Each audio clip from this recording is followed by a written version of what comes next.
அதாவது வரலாறு படி எடுத்து பாத்தீங்கன்னா திருமணம்ன்றது வந்து ஏன் எப்படி உருவாச்சு அப்படின்னா, நிறைய பேர் வந்து இப்ப இங்க உட்கார்ந்துக்கும்போது சில பேரை கேட்டேன் ஏன் மேரேஜ்ன்றது இருக்குது அப்படின்னா, நிறைய பேர் சொல்றாங்க ஒரு துணை அல்லது ஒரு எனக்காக ஒரு ஆள் இப்படி எல்லாம் சொல்லிட்டு இருக்காங்க. திருமணம் வந்து நமக்காக ஏற்பட்டதல்ல.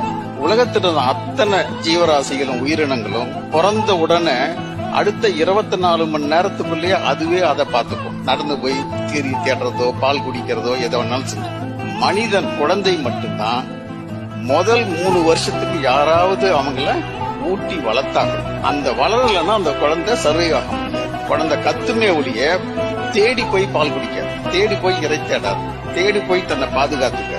நிறைய இடத்துல இப்பெல்லாம் பாத்தீங்கன்னா வார்த்தைகளே மனைவின்னு சொல்றதை விட என் குழந்தையின் தாயார்னு சொல்றதுல பெருமை அடையணும்னு நான் கேட்டுக்கிறேன்.